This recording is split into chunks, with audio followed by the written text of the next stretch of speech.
विद्यार्थी मित्रांनो, सह्याद्री ट्युटोरियल्स मध्ये तुमचं स्वागत आहे. पहिला प्रश्न, ऑर्गॅनिकची भीती वाटते का? वाटते. ऑर्गॅनिकची भीती वाटते, ऑर्गॅनिक जमत नाहीये. दुसरा प्रश्न, इंटिग्रेशन, डिफरन्शिएशन, ट्रिगो 2 या सगळ्यांचीच भीती वाटते. बरोबर आहे? खूप भीती वाटते. मग उपाय काय? मी तुम्हाला सांगतो. उपाय आहे आपला रँकर्स कोर्स. हो, हो. जास्त प्रमोशन करणार नाहीये. तुमचा वेळ नाही घेणार. हेच घेणार आहे मी आणि आज तर जबरदस्त कंटेंट असणार आहे. पण त्याच्या अगोदर का सांगतोय रँकर्स कोर्स बद्दल? कारण तिथं आपण फिजिक्सच्या फॉर्म्युला सीरीजमध्ये 2 फ्री कंटेंट दिलेत तुम्हाला. बघणं गरजेचं आहे. कारण तुम्हाला तुमच्या अभ्यासाची मेथड बदलायची आहे. ट्रिगो 2 चं 2025 चे पी-वाय-क्यूज दिलेत. कारण मला प्रूव्ह करायचंय, की जेईई लेव्हलचे प्रॉब्लेम पण सोपे असतात.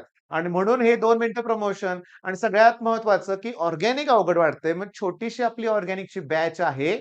ओके. ₹200 त्याची किंमत आहे आणि खूप मुलांनी पर्चेस केलेली आहे. मी तुम्हाला सांगतो, आता ऑलरेडी तुम्ही बाकीचे कोर्सेस घेतलेत, सर आता घरातले तयार होत नाहीत.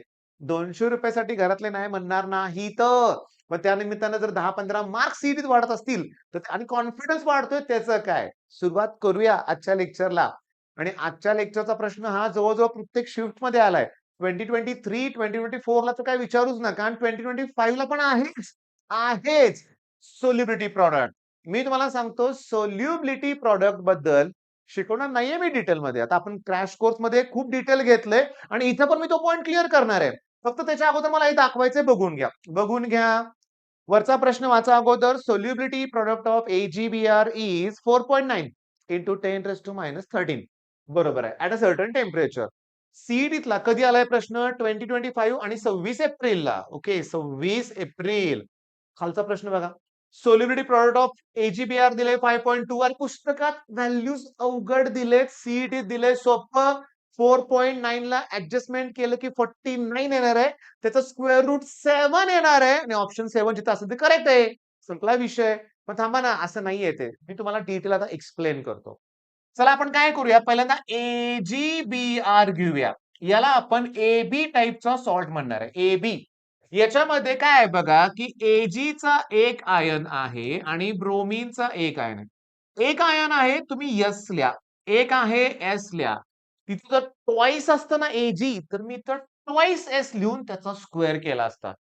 ट्वाइस असतं तर मी 3S लिहून त्याचा क्यूब केला असता. लक्षात घ्या. बरं.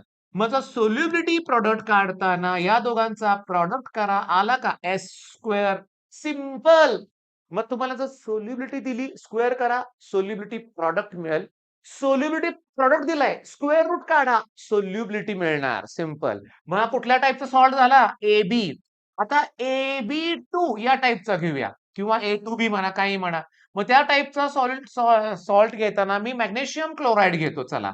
याच्यात मॅग्नेशियमचा एकच आयन आहे, पण क्लोरीनचे 2 आहेत.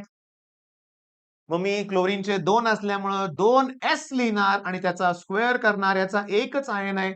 मी S लिहिणार आणि मग सोल्युबिलिटी प्रॉडक्ट काढताना या दोघांचा प्रॉडक्ट 4 चा स्क्वेअर, सॉरी 2 चा स्क्वेअर 4. S च्या स्क्वेअरला S न मल्टिप्लाय करा. S cube. आता डोक्यात ठेवायचं. AB2 असा टाइप आला की फॉर्म्युला फिक्स आहे. आता मी तुम्हाला सांगतो AB3. हा AB3 पण आहे बाळांनो. Aluminium chloride. अॅल्युमिनियम क्लोराईड ह्याच्यात अॅल्युमिनियम वर चार्ज 3+ असतो. 3Cl- मायस 3s चा मला क्यूब घ्यावा लागेल. 4s चा रेस टू 4 करावा लागेल आणि सोल्युबिलिटी प्रॉडक्ट काढताना काय येणार? 3 चा क्यूब किती? 27. S क्यूब आणि into S. S raise to 4 झालं. कळालंय सगळं. कळालंय, कळालंय. तर आता इथे येतोय मी, सांगतो. आता देतोय मी Al2SO4 थ्राइस.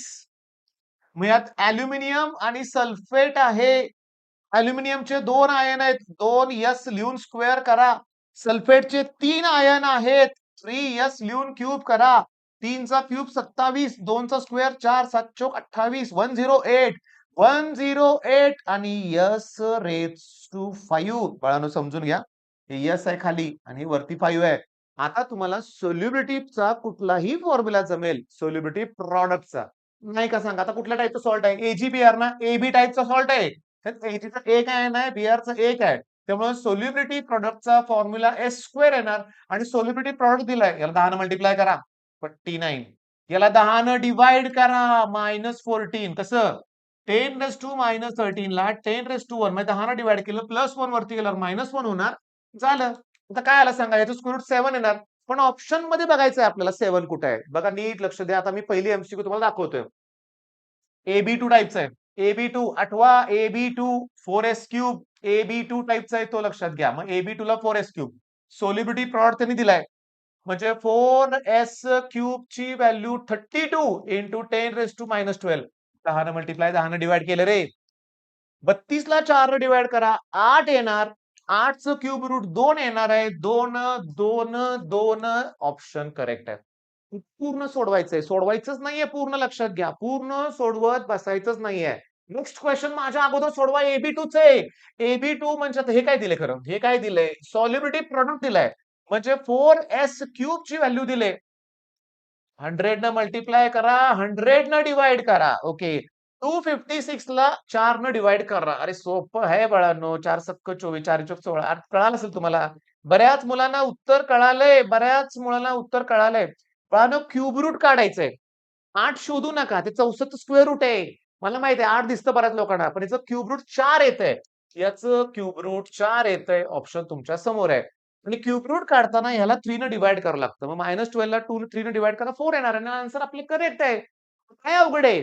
तुम्ही आत्ताच्या आत्ता ना तुम्ही पी-वाय-क्यूचं बुक काढा. तुम्हाला 60 ते 70 क्वेशन्स आहेत सोल्युबिलिटी प्रॉडक्ट वरती. होय.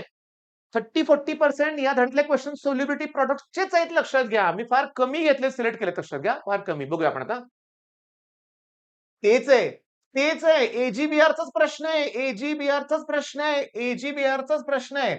आणि AGBR सुद्धा AB टाइपचंच आहे आणि हे सुद्धा आता आहे ना AB टाइपचंच आहे. NIS एक-एक आयन आहेत. मग हे काय दिलं आपल्याला? सॉल्युबिलिटी प्रॉडक्ट म्हणजे कोणाची व्हॅल्यू दिली? S². 10 न मल्टिप्लाय करा, 10 न डिवाइड करा. याचं स्क्वेअर रूट 7. 7 नाहीये इथं, 7 नाहीये इथं, 7 नाहीये इथं, 7 आहे इथं. सेकंदाचं काम आहे. पण घाई करायची नाही. घाई करायची नाही हे लक्षात घ्या. चला सोडवा. सोडवा, उत्तर द्या. मी काय लगेच तुमच्या अगोदर देऊ शकतोय. विचारलंय सॉल्युबिलिटी प्रॉडक्ट. सॉल्ट कुठल्या टाइपचा आहे? या टाइपचा सॉल्ट आहे. माझं पाठ झालंय. 4s³ करायचंय मला आणि सॉल्युबिलिटी पण किती छान दिलेली आहे.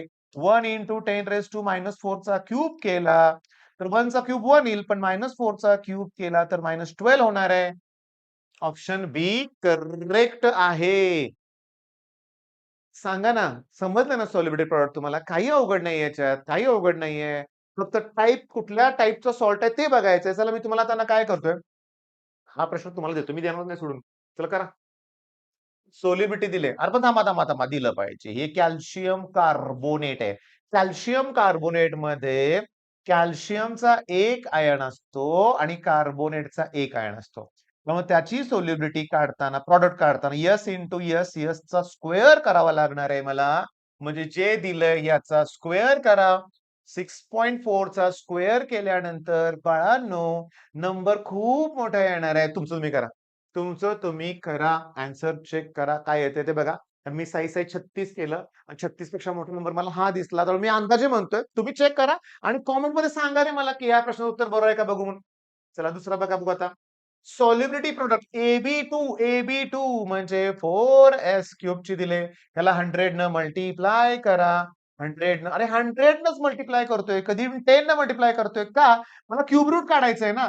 मग 10 असा नंबर पाहिजे ना 3 ने डिवाइड करता येईल. -7 आहे. मला -9 पाहिजे. म्हणजे याला 100 ने डिवाइड केलं पाहिजे. मग याला 100 न मल्टिप्लाय. 108 ला 4 ने डिवाइड करा 27 येते. त्याचं क्यूब रूट 3. 3 इथं संपलं. पूर्ण बाकीचं बघायची गरज सुद्धा लागत नाही. ओके. बरं. मला ना हा प्रश्न तुम्ही सोडवा मी आता काय बघत नाही लक्षात घ्या. पण मला जरा एक्स्ट्रा महत्त्वाचं सांगायचंय तुम्हाला. म्हणजे थोडक्यात तुम्हाला सांगतो Ax आणि By जर असं असेल, तर Aचे की नाही, Aचे एक्स आयन असतात. त्यामुळे मी इथं XS लिहिणार आणि रेज टू एक्स करणार. डोक्यात घ्या. जो कोएफिशियंट असतो तोच असतो. बघा AB2 म्हणलं म्हणून 2s घेतलं. AlCl3 म्हणलं म्हणून 3s घेतलं. By म्हणतोय त्यामुळं y इंटू S येणार. y into solubility raise to y येणार. हा झाला तुमचा सोल्युबिलिटी प्रॉडक्ट सीईटीचा प्रश्न द्यायला लागलोय. त्यामुळे व्यवस्थित लक्ष द्या. x raise to x, y raise to y. Okay. आणि S रेज टू येणार x प्लस वाय. अरे रूल लक्षात ठेवा. A रेज टू m ला A रेज टू n न मल्टिप्लाय केलं की A raise to m plus येतं. तसंच S रेज टू x ला एस रेस टू वाय ने मल्टिप्लाय केल्यावर एक्स प्लस वाय येणार आहे. आता इंटूचा अपॉन करा. मग S raise to x plus y that equals to solubility product divide by x raise to x y raise to y. आता मला सांगा, माझ्याकडे जर एस क्यूब असं काहीतरी व्हॅल्यू मिळेल, दोन्ही बाजूचं क्यूब रूट काढणार. क्यूब रूट म्हणजे मी रेस टू 1/3 लिहिणार का नाही? तसं आता दोन्ही बाजूचं एक्स प्लस वाय रूट काढायला लागेल. त्यामुळे मला असं लिहावं लागेल, solubility equals to ASP x raise to x y raise to y आणि 1/(x + y) म्हणजे ते रूट आहे. किंवा तुम्ही असं लिहिणार, रूट मध्ये इथं लिहिणार एक्स प्लस वाय आणि काय केएसपी आणि divide by x raise to x आणि वाय रेस टू वाय. हे सगळं आपल्या क्रॅश कोर्स मध्ये खूपच डिटेल मध्ये घेतलंय आपण या टॉपिक मध्ये. आणि या टॉपिक मध्ये अजून काय सांगतो तुम्हाला, या टॉपिक मध्ये आहे acid base theories, Bronsted Lowry वगैरे सोपे प्रश्न आहेत. पीएच सगळ्यात सोपे प्रश्न आहेत. मग चांगला अभ्यास करायचा आहे. ही वायवा सिरीज जास्तीत जास्त मुलांना शेअर करा. मी सांगू का, अक्षरशः मी तुमचा प्रतिसाद जो मिळतोय त्यामुळे मी खुश आहे. मुलं अभ्यास करतायत. रिझल्ट चांगला लावायचाच आहे, लक्षात घ्या. All the best.